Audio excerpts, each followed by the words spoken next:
विषय हिंदी, कक्षा स्नातक स्नातकोत्तर पीएचडी, वर्ष 2022 से 2026। कोर्स का शीर्षक नागार्जुन के काव्य में आर्थिक चेतना। विचार बिंदु हैं आर्थिक, सामाजिक, धार्मिक, राजनीतिक पक्ष, व्यवस्था परिवर्तन, तानाशाही, शोषित वर्ग, शोषक वर्ग और औद्योगिक विकास, सामाजिक विकास, औद्योगिकरण और साम्राज्यवाद। मैं राजमुनि, एसोसिएट प्रोफेसर हिंदी तथा अन्य भारतीय भाषा विभाग, महात्मा गांधी काशी विद्यापीठ, वाराणसी। विद्यार्थियों, जैसा कि आप सब जानते हैं, बाबा नागार्जुन प्रगतिशील कवियों में अपना महत्वपूर्ण स्थान रखते हैं। यहाँ पर हम आपसे चर्चा करेंगे नागार्जुन के काव्य में आर्थिक चेतना पर। यह संसार का सत्य है कि बिना अर्थ के समाज से लेकर परिवार तक, या आप कह सकते हैं कि परिवार से लेकर समाज तक जीवन का चलना असंभव नहीं, लेकिन बहुत मुश्किल होता है। अर्थ ही है जो व्यक्ति को हर तरह के विकास के रास्ते तलाशने को प्रेरित करता है। और अगर किसी की आर्थिक स्थिति समाज में मजबूत न हो तो वह व्यक्ति समाज में बड़े दीनहीन अवस्था में बेचारगी का जिंदगी गुजारने पर मजबूर होता है। अब बात करते हैं बाबा नागार्जुन के काव्यता की। 26 जनवरी 1950 को जो भारत में नया संविधान लागू कर दिया गया, इसके साथ ही आर्थिक व्यवस्था को ध्यान में रखते हुए भारत सरकार ने पहली पंचवर्षीय योजना की रूपरेखा तैयार की और सन 51 में उसे लागू कर दिया गया। वास्तव में इस योजना का स्वयं कांग्रेसी क्षेत्रों में भी स्वागत नहीं हो सका, लेकिन फिर भी आम आदमी के मन में सुखद भविष्य की कल्पना कौंधने लगी। विदेशी पूंजी के सहयोग एवं स्वतंत्र उपयोग द्वारा हमारे यहाँ औद्योगिक विकास गति पकड़ने लगा। चूँकि भारत एक कृषि प्रधान देश है, इसलिए एक साथ औद्योगिक क्रांति की ओर बढ़ना हमारे लिए किसी भी खतरे से खाली नहीं था। खासतौर से ऐसे समय जब विदेशी फर्म हमारे यहाँ औद्योगिक अधिकार जमाए हुए थीं। अनेक कवियों ने भी औद्योगिकरण का विरोध किया। काम धंधे की तलाश में उद्योगों की ओर आम आदमी बेकार से बचने और श्रम पर अधिकार के लालच से शहरों की ओर खिंचता चला गया। देश में प्रारंभ में पूंजीवादी शिकंजा इतना मजबूत नहीं था, लेकिन धीरे धीरे पूंजीपति वर्ग की जड़ें जमती चली गईं और बुद्धिजीवी वर्ग इसे चुपचाप देखता रह गया। पूंजीपति वर्ग की स्वार्थ भावना की पोल खोलते हुए धर्मवीर भारती लिखते हैं, चूंकि उसे मशीन और नए आविष्कारों की ज़रूरत थी, अतः वह विज्ञान का हामी था। चूंकि वह कारखाने में मजदूरों की आवश्यकता थी, अतः वह सामंती गुलामी के खिलाफ व्यक्तिगत स्वतंत्रता का पक्षपाती था। चूंकि उसे पढ़े लिखे मजदूरों की ज़रूरत थी, अतः वह आम आदमी की शिक्षा के प्रसार में संलग्न था। यह एक ऐसा समय था जब आम आदमी रोटी, कपड़ा और मकान की खातिर प्यासे पक्षी की भांति चारों तरफ तड़प रहा था। इसलिए हजारों की संख्या में लोग गांव से शहर की ओर पलायन करने लगे। इसका सबसे बुरा प्रभाव भारतीय समाज पर पड़ा, जो पारिवारिक, सामाजिक और भाईचारे की भावना को पैसे की खातिर बौना करता चला गया। ये ठीक है कि गांव में जो सुविधाएं नहीं मिलती वह शहरों में मिलती हैं, लेकिन किसी भी चीज़ का एकाएक परिवर्तित हो जाना व्यक्ति को भ्रमित ही करता है। इसका परिणाम यह हो रहा है कि आज भगवान के नाम के समान पवित्र मनुष्य की कोई कीमत नहीं रह गई है। सिर्फ पैसे की ही कीमत चारों ओर दिखाई देती है। यह सर्वविदित है कि हमारे समाज में पारिवारिक मूल्यों का स्थान भी पैसे ने ले लिया। मजदूर वर्ग में भी स्वतंत्रता के बाद आर्थिक चेतना का उदय हुआ। श्रम के बदले मिलने वाले पैसे को कम पाकर मजदूर वर्ग अपने शोषण के प्रति सचेत हो गया। गांव से वह अलग हो गया। शहरों के उद्योगपतियों ने उसे लोहे और लकड़ी के समान निर्जीव वस्तु की समझ रखा। वह इस तमाशे को खुद देख रहा था। बूढ़े, थके या कमजोर मजदूर को पूंजीपति मशीन के नाकाम पुर्जों की भांति तुरंत बदल देता है। बढ़ती हुई जनसंख्या, बढ़ती हुई बेरोजगारी, बढ़ती हुई महंगाई और बढ़ता हुआ भ्रष्टाचार और शिक्षा के व्यवसाय को देखते हुए अपने श्रम के बदले का पैसा काफी कम पड़ता था। इसीलिए उसकी दृष्टि उस पूंजीपति की तिजोरी पर है उसकी मेहनत का पैसा जिसमें भरा हुआ है। पूंजीवाद के इस असंयत विकास को देखकर बुद्धिजीवी वर्ग एवं मध्य वर्ग बहुत निराश होने लगा, क्योंकि जहां देखो पूंजीपतियों का उद्योगों पर कब्जा है। आज़ादी के बाद देश की जो दुर्दशा दिखाई पड़ी उसे नागार्जुन अपने काव्य में सबसे अधिक साकार रूप दिया है। आज़ादी के बाद भुखमरी, भ्रष्टाचार, गरीबी, बेरोजगारी, अकाल, बाढ़, महंगाई हर साधारण आदमी की जिंदगी को हर तरह डसने के लिए तैयार खड़ी है। आज नेता पूरी तरह से भोग विलास में डूबे हुए हैं। उन्हें किसी की परवाह नहीं है, चाहे शिक्षा का पैसा हो या देश की रक्षा का पैसा हो या गरीबों का पैसा क्यों न हो। किसी से भी इनका पेट भरने को तैयार नहीं होता। आम आदमी आज 2 जून की रोटी के लिए तबाह है। आज़ादी के बाद की जो आर्थिक दुर्दशा इन कवियों ने देखी, उसे देखकर इनका हृदय मारे दर्द के फटने लगा। आज़ादी के बाद भारत की आर्थिक परिस्थितियां कैसा था और आज कैसे हैं, इन्हीं सवाल जवाबों के बीच नागार्जुन ने अपनी कविता में अपनी वाणी को स्पष्ट रूप से समझ लिया और सन 1948 में सच न बोलना शीर्षक कविता में देश की दयनीय आर्थिक स्थिति की अनुभूति आसानी से हो जाती है। कहते हैं कि प्रजा विचित्र तुम्हारी है, ख्याल करो मत जन साधारण की रोटी का, रोजी रोटी हक की बातें जो भी मुंह पर लाएगा, कोई भी हो निश्चय ही वह कम्युनिस्ट कहलाएगा। नागार्जुन आज़ादी के बाद पूंजीवादी जनतंत्र की मजाक उड़ाते हुए कहते हैं कि जनता जब रोजी रोटी की मांग करती है तब उस पर अस्त्र शस्त्र से प्रहार किए जाते हैं। इससे साफ जाहिर है कि पूंजीपतियों का जनतंत्र जनता का रक्षक बनने की बजाय उसका भक्षक बना हुआ है। उद्योगपतियों, पूंजीपतियों और व्यापारियों को जनता के असंतोष का सामना करना पड़ा, तभी उन्होंने इसे दमन करने का रास्ता तैयार कर लिया। इसके बाद कांग्रेस ने भी वही रास्ता अपनाया जो कभी सामंतों का रास्ता था। आज़ादी के बाद सामंतवाद और पूंजीवाद का मिला जुला दमनचक भूमिहीनों के व्यापक नरसंहार के रूप में भी देखा जा सकता है। हरिजनों, जिसे दलित कहते हैं, भूमिहीनों पर होने वाले अत्याचारों की ओर इशारा करते हुए कवि नागार्जुन कहते हैं कि नियमित हरिजन वध के आगे अश्वमेध की बात न करना, इस होली में भूमिहीन की किस्मत का भुट्टा सिकता है। नागार्जुन की ग्रामीण धरातल पर लिखी हुई कविताओं में भारतीय गांव की साफ साफ छवि दिखाई पड़ती है। सन 1936 से 60 का युग आर्थिक विपन्नता, विषमता से उत्पन्न संघर्ष का काल रहा है। ब्रिटिश साम्राज्यवाद ने अपनी व्यापार नीति के तहत स्वतंत्रता से पहले भारत के अधिकाधिक प्राकृतिक संसाधनों तथा आर्थिक स्रोतों का खुलकर प्रयोग किया। इससे हमारी पूंजी विदेशी खजानों में चली गई। इसका परिणाम यह निकला कि हम गरीबी के कगार पर आकर खड़े हो गए। अंग्रेजों के आने से पहले भारतीय उद्योग धंधों को नष्ट कर दिया गया। प्रारंभ में तो ब्रिटिश शासन ने भारत में औद्योगिक विकास का विरोध किया, लेकिन बाद में फ्रांस के पतन से उन्हें एहसास हुआ कि उपनिवेश को सफल बनाने के लिए औद्योगिक विकास की आवश्यकता होती है। इसका परिणाम यह हुआ कि औद्योगिक विकास को भरपूर बढ़ावा मिला। प्रथम विश्व युद्ध ने औद्योगिक विकास के द्वारा पूंजीपतियों, उद्योगपतियों को लाभ कमाने का सबसे सुनहरा अवसर प्रदान कर दिया। इससे बड़े बड़े उद्योगों, मिलों पर भारतीय पूंजीपतियों की धाक जमती चली गई। पहले जो उद्योग धंधे विदेशी पूंजीपतियों के हाथ में थे, अब वे भारतीय पूंजीपतियों के हाथ में आ गए। इस प्रकार नगरों, गाँव में साहूकार एवं महाजन का एक बहुत बड़ा वर्ग तैयार हो गया।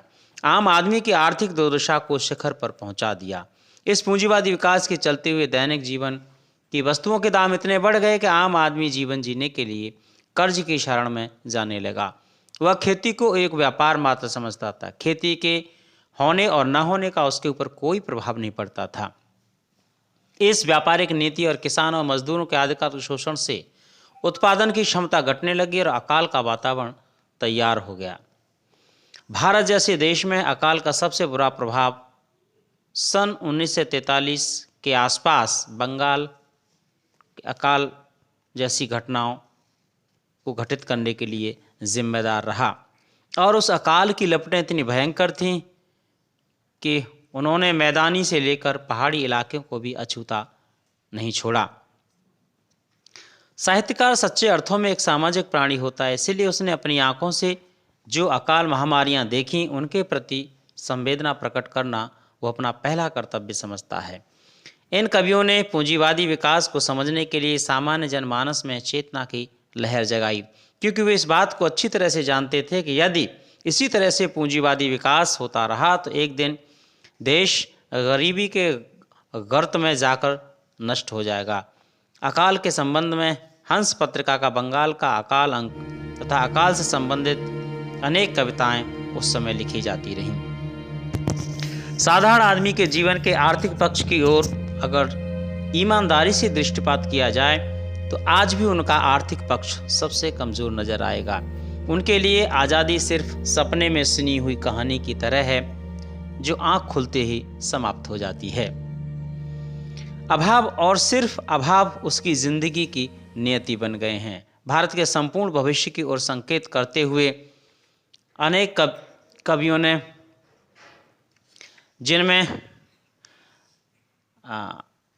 नागार्जुन और शिवमंगल सिंह सुमन, केदारनाथ अग्रवाल, अनेक ऐसे कवि हैं जिन्होंने अपनी अपनी कविता में इसको महत्वपूर्ण स्थान दिया है। एक और भारत के भविष्य के स्वतंत्र भारत के रूप में देखता है। उसने राष्ट्रीय आंदोलन में एक शक्तिशाली यहाँ तक कि प्रमुख भूमिका निभाई, लेकिन दूसरी ओर उसे जंग संघर्षों की बढ़त से डरकर राष्ट्रीय आंदोलन के ऊपर अंकुश भी लगाए।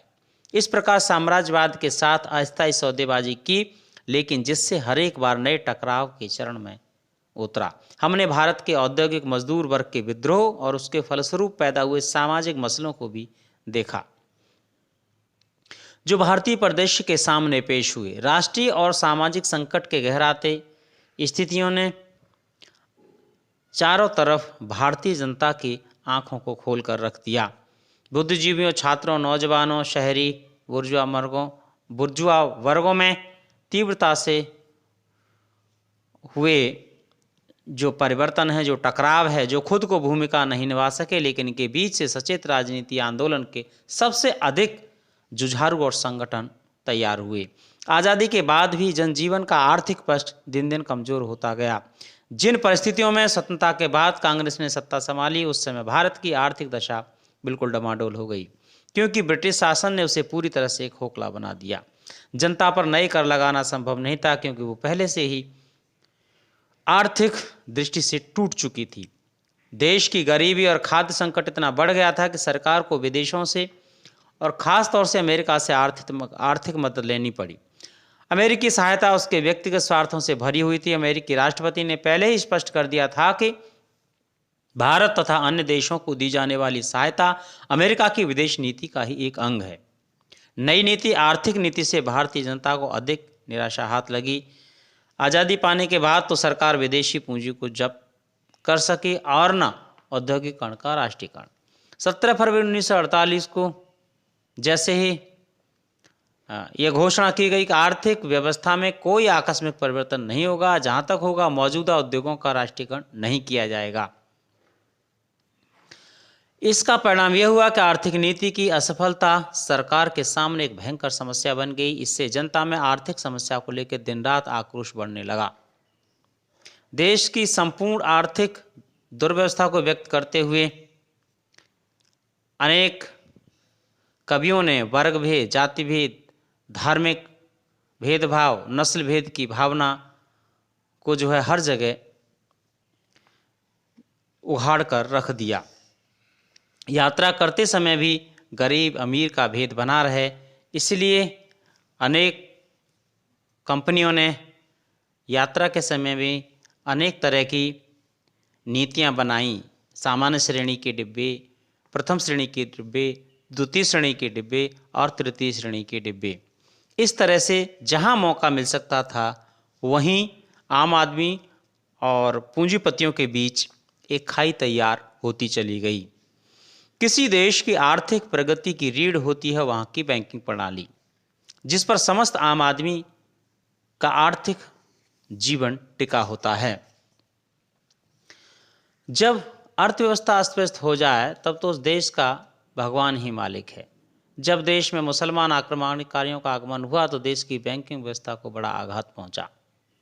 भोलानाथ कहते हैं कि जब आदमी के पास रहने के लिए न खेती हो न व्यवसाय, तब विवश होकर आजीविका के लिए उसे एक ही रास्ता दिखता है, वो है नौकरी। भारतवर्ष का नौकरी का क्षेत्र अजीबोगरीब प्रवृत्तियों से भरा हुआ है। कहते हैं कि डॉक्टर धीरेन्द्र वर्मा कहते हैं कि भारत आर्थिक दृष्टि से हमेशा पतन की ओर ही बढ़ता गया है, क्योंकि आर्थिक दृष्टि से अंग्रेजी शासन काल भारत तथा मध्य देश प्रदेश के इतिहास में बहुत दुरावस्था का काल कहा जा सकता है। इससे अधिक कहने को बचा ही क्या है कि भारत में आम आदमी का आर्थिक पक्ष जिस कदर डमाडोल हुआ है, उससे स्पष्ट होता है कि भारतवर्ष गरीबी का पर्यायवाची बनकर रह गया है। गांधी के स्वदेशी आंदोलन की आड़ में राजनेता पता नहीं क्या क्या कर रहे हैं। जनता का शोषण खद्दरधारी नेता कर रहे हैं, उतना शायद कोई और नहीं कर सकता। नगर निगल लो, गांव हड़प लो, खा जाओ कारखाने, सड़क पचा लो, मैं हूं ऊपर पेट नहीं करता है। अंत में इसी कविता की पंक्तियां, रंग उछालो कीचड़ डालो, जी भर धूम मचा लो, मैं खद्दर हूं मुझ पर कोई रंग नहीं चढ़ता है। जिस देश या समाज में जातिवाद फैला हो, गुंडा बदमाश बड़ा आदमी बना हुआ बैठा हो और जिसे प्रतिष्ठित होना चाहिए उसका अपमान हो रहा हो, हर एक राजनेता अधिकारी स्वार्थ के दलदल में फंसा हो, यहाँ तक कि आम आदमी के खून पसीने की कमाई को नालायक और हरामी लोग अय्यासी में खर्च कर रहे हों, तो ऐसे समाज को सारी बुराइयां ईमानदारी से निगल जाती हैं। जिस देश में जातिवाद, भ्रष्टाचार, आर्थिक विपन्नता, अशिक्षा ये सारी चीज़ें फल फूल रही हों, तो ऐसे देश को विकसित कौन कर सकता है, कौन बना सकता है? मजदूरों और गरीबों की लाइन में सबसे ऊपर जरूर होगा। रामधारी दिनकर का मानना है कि जिस देश में भुखमरी, गरीबी, आम आदमी शोषण के अंत नहीं होता है, देश में आज़ादी नाम की कोई चीज़ नहीं है। वे कहते हैं कि आज़ादी के 1 वर्ष बाद ही स्पष्ट हो गया था कि देश के कर्णधार क्या करने में व्यस्त हैं। भावी नेताओं के समूह कहाँ तक पतन की ओर ले जा रहे हैं। दिनकर कहते हैं कि आज तक पूंजीपति राजनेता और अधिकारी आम आदमी का गला काटने में लगे हुए हैं, उन्हें दूसरे की दुख दर्द और पीड़ा से कोई मतलब नहीं। दिनकर की कविता है नेता, उसमें कहते हैं कि नेता नेता नेता क्या चाहिए तुझे मूर्ख, या तो जो तुझको नचा नचा मारे वह हृदय विजेता। नेता नेता नेता। संत विनोबा भावे कविता में नागार्जुन कहते हैं कि पूंजीपति और जमींदार लोग गांव की निरीह और बेबस जनता को भी नहीं छोड़ते हैं, उसे वे अपनी मीठी मीठी वाणी का शिकार आसानी से बना लेते हैं। वो कहते हैं कि सर्वोदय के संत तुम्हारे मीठे मीठे बोल, सत्य अहिंसा जमींदार के दिल में देंगे घोल। लो वे कोसी की कदार करते हैं तुमको दान, यही करो तो मिलजुल कर उपजावेंगे खाड़ी धान। और इसी तरह से अनेक कविताएं हैं। नागार्जुन ने जीवन व शोषण की आग में सुलगते हुए जनजीवन के अंदर एक नई चेतना पैदा की। वे युवा पीढ़ी का ध्यान उस ओर ले जाने का संकल्प लेते हैं जिधर जनजीवन हर प्रकार के शोषण का शिकार हो रहा है। प्यासी पतराई आंखों शीर्षक में कविता में कहते हैं कि तन जर्जर है भूख प्यास से, व्यक्ति व्यक्ति दुख दैन्यग्रस्त है, दुविधा में समुदाय प्रस्त है, दुविधा में समुदाय पस्त है, लो मशाल अब घर घर को आलोकित कर दो। कवि जन जागृति के स्वर में दावा करता हुआ कहता है कि देश में इसी प्रकार अन्न चोरी बेईमानी भ्रष्टाचारी बढ़ती रही तो वह दिन दूर नहीं जब जन क्रांति सारी दुनिया के शोषक अत्याचारी समाज को चीरती हुई अपनी विजय पताका फहरा देगी। उस समय शासन प्रशासन सभी के गोले बंदूक नियम कानून कुछ भी काम नहीं आएगा। कहते हैं कि कूच करेंगे भक्कड़ थर्र आएगी दुनिया सारी, काम न आएंगे रत्ती पर विधि निषेध अधिकारी, बंदूकों पर हावी होगी सैनिकों की लाचारी, सरे आम कोड़े खाएंगे बेदम अत्याचारी। कवि का विश्वास है कि जब तक आम आदमी इनके साथ लूटपाट जैसे कोई तैसा व्यवहार नहीं करेगा तब तक ये सुधरने वाले नहीं हैं। तभी तो कवि जनता से स्पष्ट शब्दों में कहता है कि इन देशद्रोहियों को लूट लो। कवि ने सदा इन शोषित एवं निम्न वर्ग को निरंतर अपने मार्ग पर सतत रूप से बढ़ने रहने की प्रेरणा तो दी, साथ में अपने अधिकारों के प्रति सजग रहने का आह्वान भी किया। उसने सदा मजदूर श्रमिक किसान को देश का सच्चा मुखिया माना। तभी तो कवि इनकी बार बार जय जयकार करता है। जय मजदूर जय किसान की।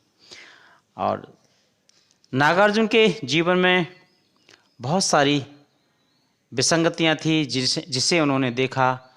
पूंजीपतियों, राजनेताओं का भ्रष्टाचार, जिसे अपनी कविता के माध्यम से एक एक कर स्पष्ट कर दिया। 1976 की एक कविता बड़ी प्रसिद्ध रही, इनके इर्द गिर्द संजय के मेले जुट करेंगे।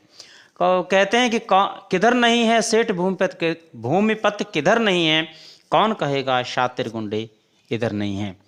तो अंत में निष्कर्ष रूप से यही कहना होगा कि नागार्जुन की कविता का एक एक शब्द शोषित पीड़ित जनता के दुख दर्द के साथ खड़ा हुआ नजर आता है।